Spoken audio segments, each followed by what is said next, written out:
आज के समय में आप ये भूल जाइए, मेरा आप लोगों से एक अनुरोध है, अब हमें जीना कोरोना के ही साथ में है। जैसे हमने पहले प्लेग के साथ में हम जिए, जैसे हम जो है टीवी के साथ में हम जिए, हम वर्तमान समय में हम कैंसर के साथ में जी रहे हैं, वर्तमान समय में हम कई सारी अन्य बीमारियों के साथ में जी रहे हैं, स्वाइन फ्लू के साथ में जी रहे हैं, हम लोग जो है उसके जो है पोलियो के साथ में जी रहे हैं। जरा विचार करिए, उसी प्रकार से अब आप अपने को ये मानसिकता बनाना शुरू कर दीजिए कि अब हमें कोरोना के साथ में हमें जीना है। और अभी हम ईश्वर तत्व की बात करते हैं और हमको अभी कोरोना का तत्व अभी हमें पता नहीं है, अभी तो इसकी वैक्सीन नहीं बनी है, अभी इसकी जो है दवा नहीं बन करके आई है। अब हमको इसी के अनुसार अब हमको अपना जीवन जीना है, और जब हमको अपना जीवन इसी के अनुसार इसको ये मान करके जीना है कि नहीं भाई अब हमने इसके अस्तित्व को स्वीकार कर लिया है। जब आप एक बार उसके अस्तित्व को स्वीकार कर, अब लॉकडाउन खुलने की स्थिति आ रही है, ज्यों ज्यों समय बीत रहा है त्यों त्यों हमारा लॉकडाउन खुलने का समय आता जा रहा है, वो भी हमारे और आपके कारण से। और जब हमें ये हम सत्य को जितना जल्दी स्वीकार कर लें हम उतना जल्दी हम परेशानियों से बच जाते हैं। ये मैं आज आपको एक सूत्र दे रहा हूं, आप जितनी जल्दी से जल्दी हम जितना जल्दी सत्य को स्वीकार कर लेंगे हम उतना जल्दी कई सारी जो है परेशानियों से, बीमारियों से, मानसिक तनाव से हम बचने लगेंगे। अब हमारा ध्येय ऐसा होना चाहिए कि अब हमें इसी के साथ, अब आप ये सोचिए कि अभी इसकी वैक्सीन नहीं बनी है, इसकी दवा नहीं बनी है, और यह है उस व्यक्ति को प्रभावित करता है जिसका इम्यूनिटी सिस्टम कमजोर होता है, यह उस व्यक्ति को प्रभावित करता है जिसके अंदर शरीर के अंदर प्रतिरोधात्मकता शक्ति ही जो है एक प्रकार से खत्म हो जाती है, रोगों से लड़ने की स्थिति जिसके अंदर नहीं रहती है।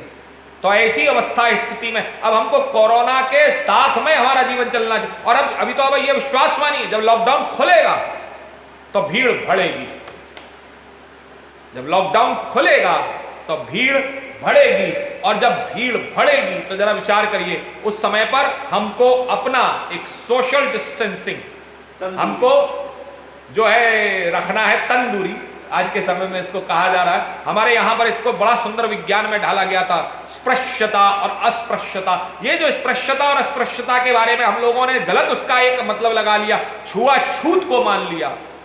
नहीं, यह एक प्रकार से हमको जो बचपन में भी बच्चा जब जाता है तो क्लास में सिखाया जाता है टेक अ 1 हैंड डिस्टेंस, एक हाथ की दूरी होनी चाहिए। वह एक हाथ की दूरी अब हमको बना करके रखनी पड़ेगी, और हमको अपने उन सब चीजों का परहेज करना पड़ेगा। हमें अब अपने उन सारी चीजों का परहेज करना पड़ेगा जो चीजें हमारी स्वास्थ्य के लिए हानिकारक है। ऐसा नहीं, 2020 ये जो वर्तमान समय द प्रेजेंट ईयर 2020, ये जो वर्तमान समय का जो 2020 है, इस 2020 में आप ये मत सोचिए कि आपको क्या हानि हो रही है और आपको क्या लाभ हो रहा है। आप इन सब मानसिकताओं से ऊपर उठिए।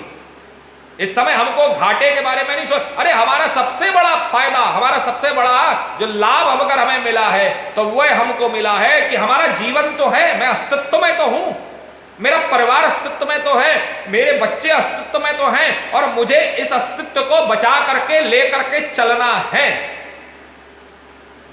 मुझे अपने परिवार के अस्तित्व को, मुझे सब लोगों के अस्तित्व को बचा करके लेके चलना है। तो आज यह जो क्षण है वह बड़ा ही अमूल्य क्षण है, अनमोल क्षण है। यह वो मोमेंट्स है हमारे लाइफ के, हमारे जीवन के, वह बेहतरीन पल हैं जिन बेहतरीन पलों को हमको जीना है।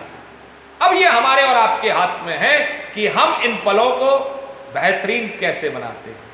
ये पल तो बेहतरीन थे, बेहतरीन हैं और बेहतरीन रहेंगे, सुनिश्चित मानिए, लेकिन इन पलों को बेहतरीन कैसे बनाना है ये हमारे और आपके हाथ में है। तो आइए इस जीवन का आनंद लें, आइए बड़े प्रेम भाव से इस जीवन को जिए, Enjoy each and every moment of your life. Enjoy each and every moment of your life. तो आइए हर पल का आनंद लें, हर पल का केवल आनंद ना लें, बल्कि हर पल को, हर क्षण को बेहतरीन, लाजवाब बनाने का प्रयास करें। और इसी के साथ में आज इस सनातन धर्म की परिचर्चा में, योग की इस परिचर्चा में यहीं पर हम लोग विश्राम लेंगे। अगली सोमवार पुनः 7:30 से 8 बजे के मध्य में हम सब लोग उपस्थित होंगे और